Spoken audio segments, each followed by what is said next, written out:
नमस्कार। अंतर्राष्ट्रीय खबरों के हमारे इस खास कार्यक्रम में आपका स्वागत है। मैं हूं चंद्रशेखर जोशी। इस कार्यक्रम में हम आपको इस वक्त की बड़ी अंतर्राष्ट्रीय खबरें बताते हैं, साथ ही दो बड़ी खबरों पर अपने विशेषज्ञ मेहमान के साथ चर्चा करते हैं। आज हम गाजा शांति समझौते के ताज़ा अपडेट और पाकिस्तान अफगानिस्तान सैन्य संघर्ष पर चर्चा करेंगे। कार्यक्रम के अंत में कुछ और महत्वपूर्ण अंतर्राष्ट्रीय खबरें आपको बताएंगे, लेकिन आइए सबसे पहले आपको दिखाते हैं इस वक्त की अंतर्राष्ट्रीय हेडलाइंस।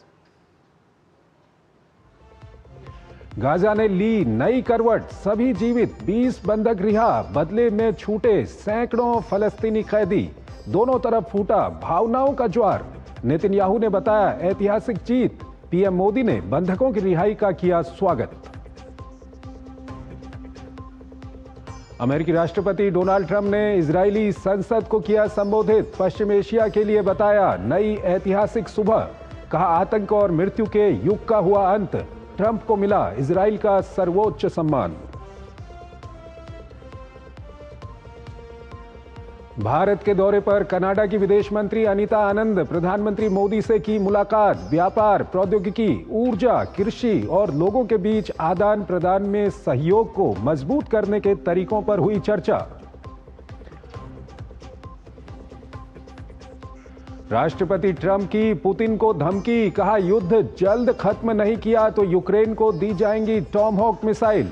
भड़का रूस, बताया युद्ध का खतरनाक मोड़। राष्ट्रपति ज़ेलेंस्की का वादा सिर्फ रूसी सैन्य ठिकानों पर इस्तेमाल। अर्थशास्त्र में नोबेल 2025 का ऐलान। जोएल मोकिर, फिलिप अगियन व पीटर हॉविट को पुरस्कार। नवाचार संचालित आर्थिक विकास की व्याख्या करने के लिए सम्मान।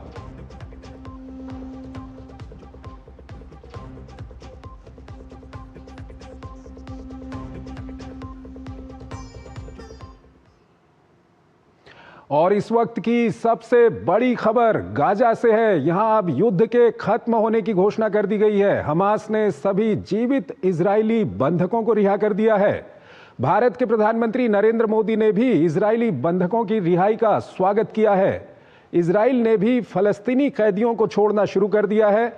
अमेरिकी राष्ट्रपति डोनाल्ड ट्रंप ने इजराइल पहुंचकर इस मौके को और खास बना दिया। बंधकों और कैदियों के परिवारों में खुशी का माहौल है। आइए आपको एक रिपोर्ट दिखाते हैं, फिर इस पर अपने विशेषज्ञ मेहमान के साथ चर्चा करेंगे। पश्चिम एशिया में इतिहास नई करवट ले रहा है। राष्ट्रपति डोनाल्ड ट्रंप ने गाजा में जंग का समापन का ऐलान कर दिया है। सोमवार की सुबह हमास ने सभी जीवित बंधकों को रिहा कर दिया। बंधकों को छोड़े जाने का काम 2 चरणों में पूरा किया गया। पहले 7 बंधकों को रेड क्रॉस को सौंपा गया। फिर कुछ देर बाद 13 और बंधकों को एजेंसी के हवाले कर दिया गया। रेड क्रॉस ने इन्हें इजरायली सेना को सौंप दिया। बंधकों की रिहाई को लेकर यरूशलेम में जश्न का माहौल है। प्रधानमंत्री कार्यालय के बाहर सैकड़ों लोगों की भीड़ ने बंधकों की रिहाई का स्वागत किया। भावनाओं का ज्वार 2 साल के दर्द को हराता नजर आया। बंधकों में से एक एलोन ओहेल ने रिहाई के बाद इजराइल के राष्ट्रपति इसाक हर्जोग और उनकी पत्नी माइकल हर्जोग से फोन पर बात की। एलोन अच्छा पियानो बजाते हैं। उनके सम्मान में उनके परिवार ने तेल अवीव के हॉस्टेजेस स्क्वायर में एक पीला पियानो रखा था। राष्ट्रपति हर्जोग ने एलोन को खास न्योता देते हुए कहा कि राष्ट्रपति भवन आपका इंतजार कर रहा है।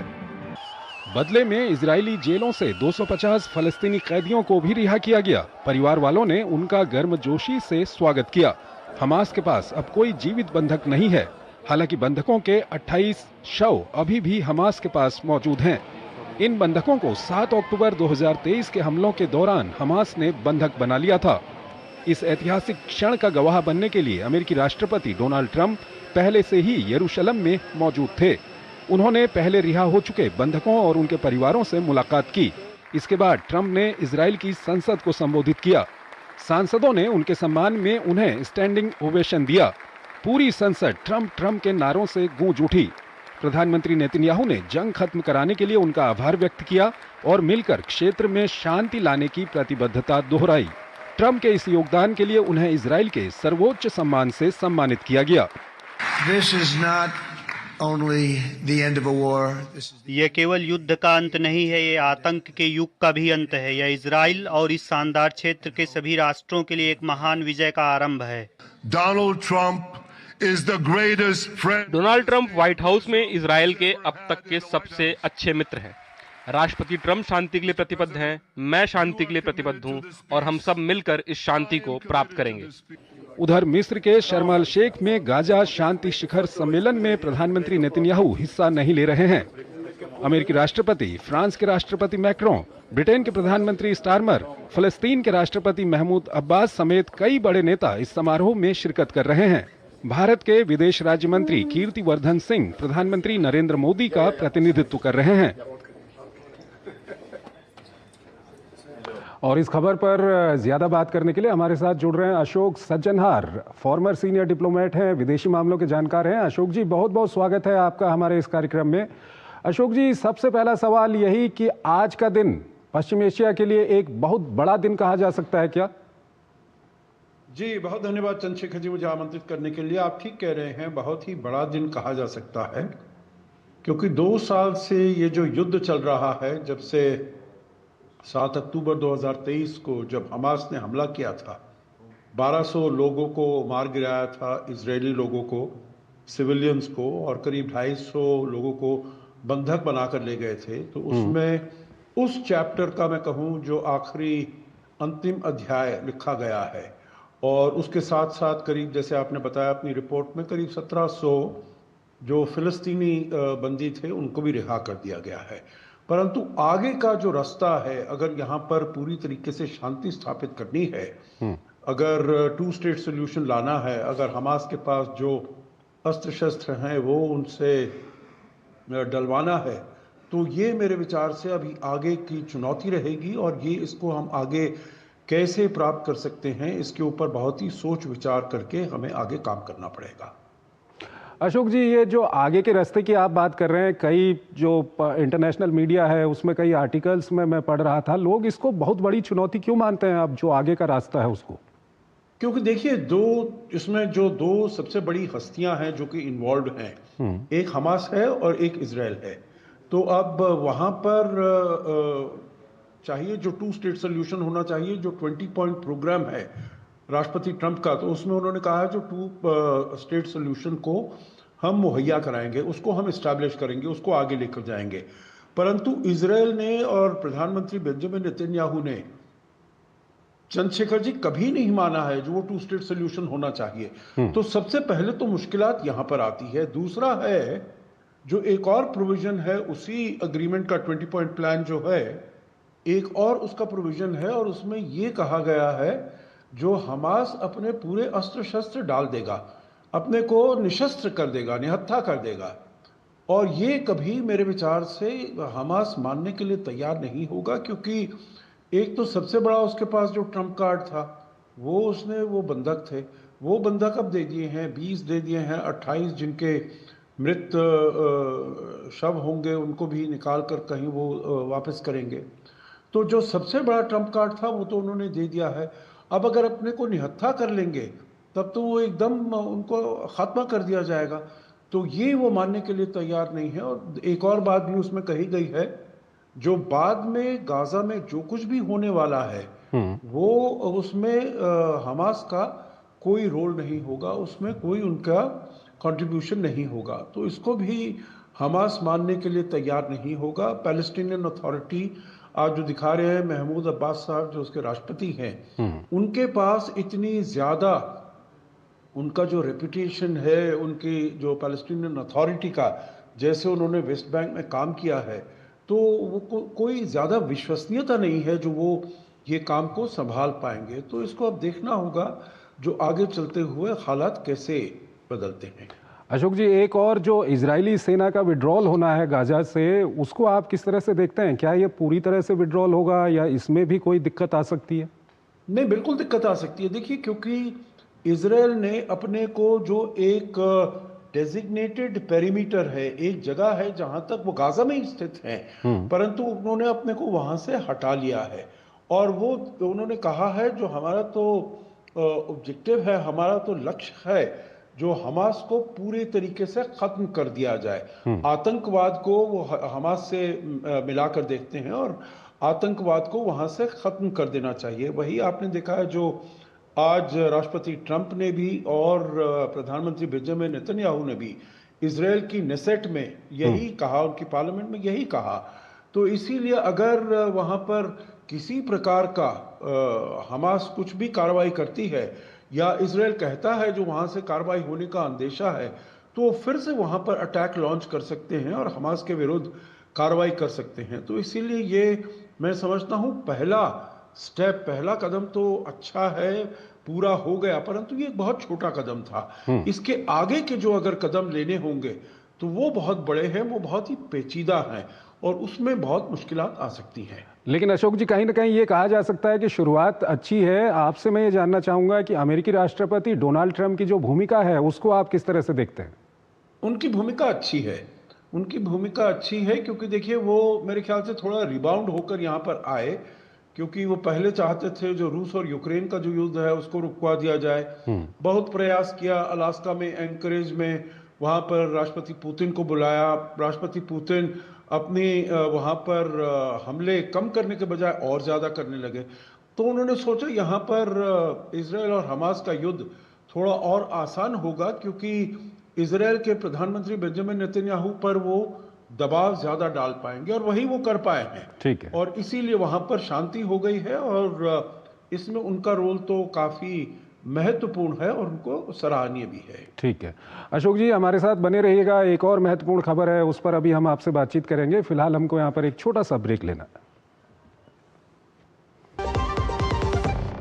अब आया असली स्वाद, अब आया स्वाद। जब स्वाद के पड़े हो लाले तो MDH का चंकी चाट मसाला डालें। MDH का चंकी चाट मसाला। MDH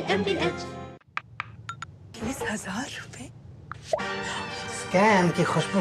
तुम कौन? मैं वही जो तुम्हें इस स्कैम की रेसिपी बताऊंगा। कैसे? सबसे पहले बारीक कटे छोटे छोटे काम दूंगा, वीडियो देखो, फॉर्म भरो, शुरू शुरू में पैसे भी दूंगा। अच्छा। अब डालूंगा लालच का नमक। तुमसे कहूंगा कि एक डिग्री ले लो और ज्यादा कमाई होगी। डिग्री के बदले तुमसे वसूलूंगा मोटा पैसा। डिग्री के बदले में पैसा देने में क्या बुराई है? बुराई मुझ में है दीदी, क्योंकि वो डिग्री होगी जाली, तुम्हारी जेब होगी खाली। मैडम जी, स्कैमर बता के नहीं आता, पर घर बैठे पैसा कमाने का वादा करके पूरा घाटा कर जाता है। साइबर क्राइम से बचना है तो रुको, सोचो, फिर एक्शन लो। गोल्डी छोले मसाले, जहाँ जाए रिश्ते बनाए। गोल्डी लाए हैं फ्रेश लॉक टेक्नोलॉजी, जो रखे मसालों को हर समय फ्रेश। जब भी नुकसान होते तो ये नहीं कहते कि गई भैंस पानी में। तो क्या कहते हैं मम्मी? कहते हैं अच्छा क्या मोटर इंश्योरेंस लिया, अच्छा किए हेल्थ इंश्योरेंस लिए, अच्छा किए जो फसल का इंश्योरेंस लिए। भैंस तो पानी में जाएगी पर आपकी जमा पूंजी नहीं। अच्छा किया इंश्योरेंस लिया। जब धरती चीर कर निकलता है लोहे का पत्थर और मिलता है मोंगिया के जोश से, फिर तपता है, पिघलता है और बनता है फौलाद। अब होता है सरिया सारी खूबियों के साथ। मोंगिया स्टील, मजबूत देश का मजबूत सरिया। MDH की देगी मिर्च, देगी मिर्च का तड़का, अंग अंग फड़का। MDH की देगी मिर्च। स्वागत है आपका ब्रेक के बाद। अगली खबर की ओर आपको लिए चलते हैं। पाकिस्तान और अफगानिस्तान के बीच सैन्य झड़प फिलहाल थम गई है, लेकिन दोनों देशों ने एक दूसरे को भारी नुकसान पहुंचाने का दावा किया है। जानकार 11 और 12 अक्टूबर की रात को हुई सैन्य झड़प को दोनों देशों के बीच अब तक की सबसे बड़ी झड़प बता रहे हैं। वहीं पाकिस्तानी विदेश मंत्रालय ने बड़ा बयान देते हुए अफगानिस्तान की तालिबान सरकार को अवैध बताकर सबको चौंका दिया है। आइए इस पर एक रिपोर्ट आपको दिखाते हैं, फिर इस पर अपने विशेषज्ञ मेहमान के साथ चर्चा करेंगे।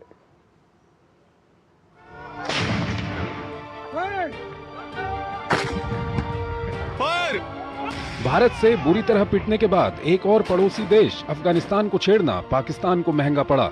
चंद घंटों की झड़प में पाकिस्तान को एहसास हो गया कि उसने बड़ी गलती कर दी है, लेकिन जब तक वो समझ पाता तब तक उसके 58 जवान ढेर हो चुके थे, जैसा कि तालिबान का दावा है। अफगानिस्तान ने पाकिस्तान पर की गई जवाबी कार्रवाई में बड़े पैमाने पर पाकिस्तान को नुकसान पहुंचाने का दावा किया। उधर दोनों देशों के बीच 11 और 12 अक्टूबर की रात हुई झड़प में पाकिस्तान ने भी कुछ ऐसा ही दावा करते हुए 200 अफगान लड़ाकों को मार गिराने का दावा किया, लेकिन दोनों तरफ से अपने अपने सैनिकों के मारे जाने के जो आंकड़े स्वीकार किए गए, उसके मुताबिक पाकिस्तान के 29 जबकि अफगानिस्तान के 9 जवान मारे गए हैं। तालिबान ने अपने अभियान को सफल बताते हुए पाकिस्तान की 25 चौकियों पर कब्जे का भी दावा किया। दरअसल गुरुवार को पाकिस्तान ने तहरीके तालिबान को निशाना बनाते हुए काबुल पर एयर स्ट्राइक कर दी। काबुल 2 भीषण धमाकों से दहल उठा, जबकि शुक्रवार को सीमावर्ती पक्तिका प्रांत के बाजार में भी जोरदार धमाका हुआ था। हालांकि पाकिस्तान ने आधिकारिक तौर पर इसकी पुष्टि नहीं की, लेकिन तालिबान ने इसे संप्रभुता का उल्लंघन बताया।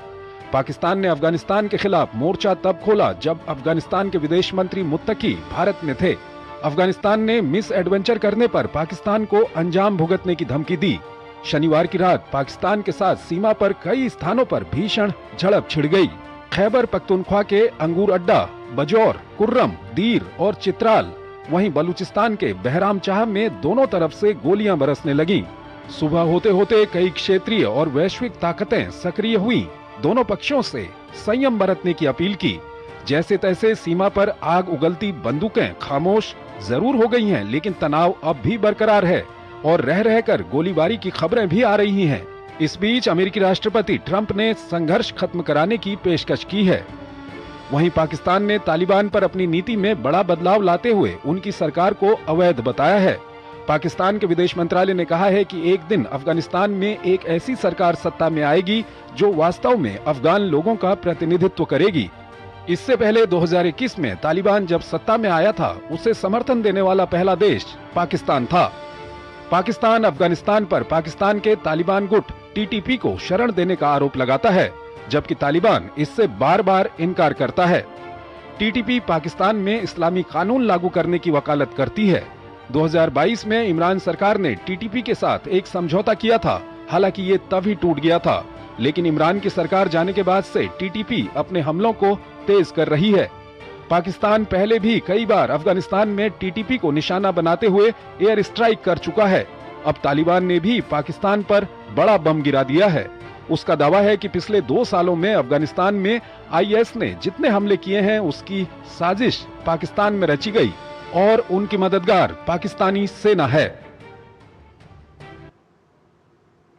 अशोक सज्जनहार हमारे साथ जुड़े हुए हैं, विदेशी मामलों के जानकार हैं, पूर्व वरिष्ठ राजनयिक हैं, उनसे हम बातचीत करेंगे। अशोक जी, इस बार जो ये कॉन्फ्लिक्ट हुआ है अफगानिस्तान और पाकिस्तान के बीच में, सबसे पहले तो क्या कुछ आपकी पहली प्रतिक्रिया, कैसे इसका विश्लेषण करेंगे, किसको नुकसान हुआ, क्या कुछ हुआ? जी देखिए, ये पहली बार नहीं हुआ है दोनों देशों के बीच में। जब से वहां पर तालिबान सरकार आई है तब से ये होता रहा है। दोनों देशों के बीच में टेंशन काफ़ी बढ़ती रही है। हालांकि जैसे कि आपने कहा, जब 2021 में अगस्त में तालिबान ने वहां पर काबुल पर अपना अधिकार जमाया था, तो तब इमरान खान जो कि प्रधानमंत्री थे, उन्होंने कहा था जो अब तालिबान ने गुलामी की जंजीरें बेड़ियां तोड़ कर फेंक दी हैं, और उन्होंने इसको बहुत ही वेलकम किया था। और उन्होंने उस समय उनके जो DGISI थे वो वहाँ पर गए थे और ये सोच रहे थे जो पाकिस्तान के लिए एक स्ट्रेटेजिक डेप्थ होगा। परंतु अब देख रहे हैं 4 साल में हालात एकदम बदल गए हैं और पाकिस्तान ये आरोप लगाता है तालिबान के ऊपर, जो वो तहरीक तालिबान पाकिस्तान को वहाँ पर सेफ हेवंस देता है, वहाँ पर शय देता है और उनको उन्हीं के बलबूते से वो पाकिस्तान के ऊपर हमला करते हैं। परंतु इन सब को तालिबान, अफगानी तालिबान एकदम इन सभी आरोपों को खारिज करता है। और अभी जो आखिरी जो यहाँ पर हालात, ये जो किस्सा हुआ वो हुआ 9 तारीख रात को, जब वहाँ के विदेश मंत्री अमीर खान मुतक्की भारत में आए हुए। तो मेरे विचार से इतना ज़्यादा खींच आ गई पाकिस्तान को, इतनी ज़्यादा फ्रस्ट्रेशन हो गई, जो ये हमने 20 साल तक तालिबान की सहायता की है और अब ये भारत के साथ इनके इतने अच्छे रिश्ते हो रहे हैं, तो उन्होंने काबुल के अंदर जाकर वहाँ पर बमबारी की और उसका जवाब तालिबान ने दिया, जिससे कि बहुत वहाँ के पाकिस्तान के सैनिक मारे गए, बहुत सारी उनकी चौकियों पर उन्होंने कब्जा कर लिया है। और पाकिस्तान भी यही कहता है, जो हमने भी बहुत अफगानी जो सैनिक हैं उनको मार गिराया है और कुछ चौकियों पर हमने भी कर लिया है। परंतु ये तनातनी मेरे विचार से, हालांकि अभी सीज फायर हो गई है, परंतु ये तनातनी इतनी जल्दी जाने वाली नहीं है।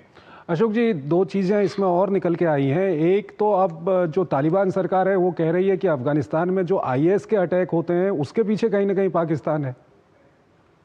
जी आप बिल्कुल ठीक कह रहे हैं। देखिए, ये बहुत पहले से ये मालूम चला है, जो ये हक्कानी ग्रुप का है यहाँ पर, जो पाकिस्तान का है, और वहाँ से उनके जो बड़े कनेक्शंस रहे हैं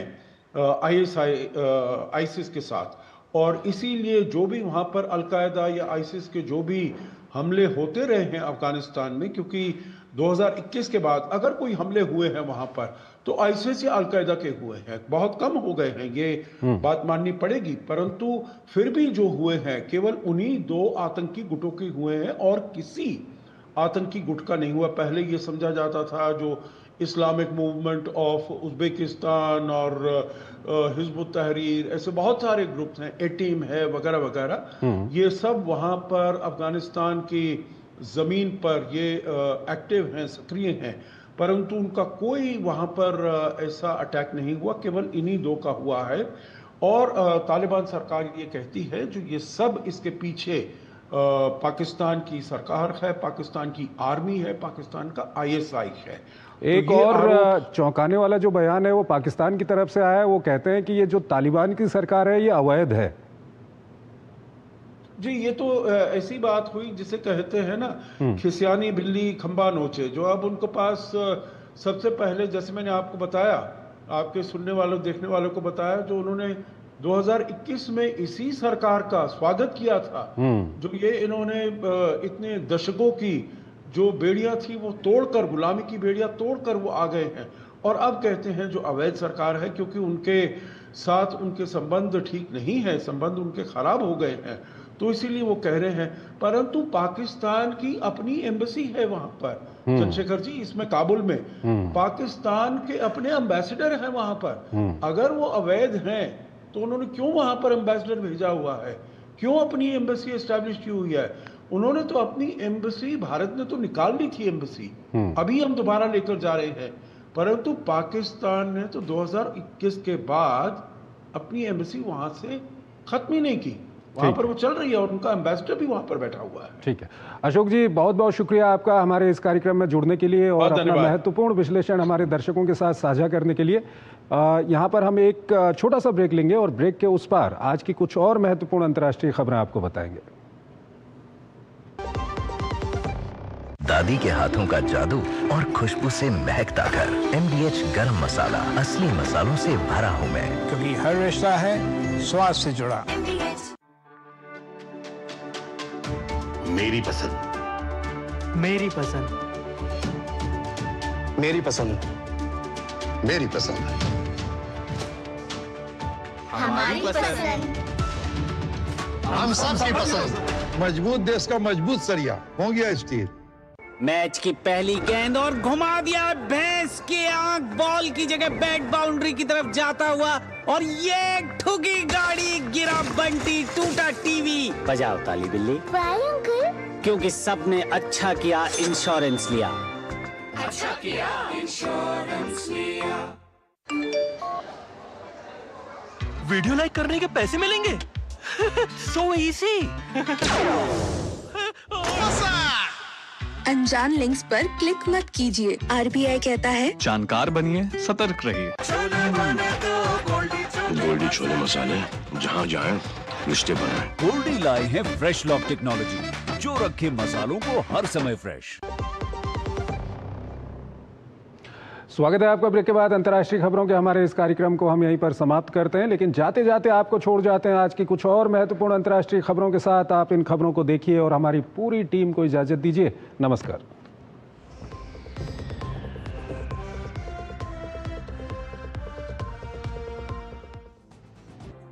अमेरिकी राष्ट्रपति डोनाल्ड ट्रंप ने कहा कि यदि रूसी राष्ट्रपति पुतिन यूक्रेन में युद्ध समाप्त नहीं करते हैं तो वो कीव को लंबी दूरी की टॉमहॉक मिसाइलें देने की पेशकश कर सकते हैं। वहीं ज़ेलेंस्की ने कहा कि अगर यूक्रेन को ये मिसाइलें मिलती हैं तो वो इनका उपयोग रूस के आम लोगों के खिलाफ नहीं बल्कि सैन्य प्रतिष्ठानों पर हमले के लिए करेगा। उधर पुतिन पहले ही मिसाइलें यूक्रेन को देने से युद्ध के और भीषण होने और अमेरिका के साथ तनाव के और बढ़ने की चेतावनी दे चुके हैं। इस बीच यूरोपीय संघ की शीर्ष राजनयिक काजा कलास वित्तीय और सैन्य सहायता पर वार्ता के लिए कीव पहुंची हैं। जहां उन्होंने कहा कि यूरोपीय देशों के वायु क्षेत्र का उल्लंघन कर रूस युद्ध के साथ गैम्बलिंग कर रहा है। फ्रांस के राष्ट्रपति इमैनुअल मैक्रों ने अगले साल का बजट संसद में पेश करने की नजदीक आ रही समय सीमा से पहले नवनियुक्त प्रधानमंत्री सेबेस्टियन लेकार्नू के साथ लंबी बातचीत के बाद एक नई कैबिनेट का गठन किया है। लेकार्नू के नए मंत्रिमंडल में प्रमुख लोगों में जीन नोएल बैरोट विदेश मंत्री बने रहेंगे, जबकि निवर्तमान श्रम मंत्री कैथरीन वॉटरिन रक्षा मंत्रालय संभालेंगी।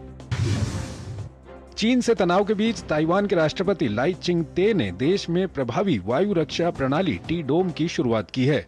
ते ने कहा कि साल के अंत तक विशेष बजट आवंटित कर इसकी क्षमता और बढ़ा दी जाएगी। दरअसल चीन ताइवान को अपना हिस्सा मानता है और उसने जरूरत पड़ने पर बल प्रयोग करके ताइवान को चीनी मुख्य भूमि में मिलाने की कई बार प्रतिबद्धता जताई है। अमेरिका ने चीन के सबसे बड़े भूमिगत चर्च नेटवर्क के 30 नेताओं की रिहाई की मांग की है, जिन्हें चीन के विभिन्न शहरों में छापेमारी के बाद हिरासत में लिया गया है। अमेरिका स्थित एनजीओ चाइना एड के अनुसार इस सूची में कई पादरी और जायन चर्च के संस्थापक जिन मिंगरी भी शामिल हैं।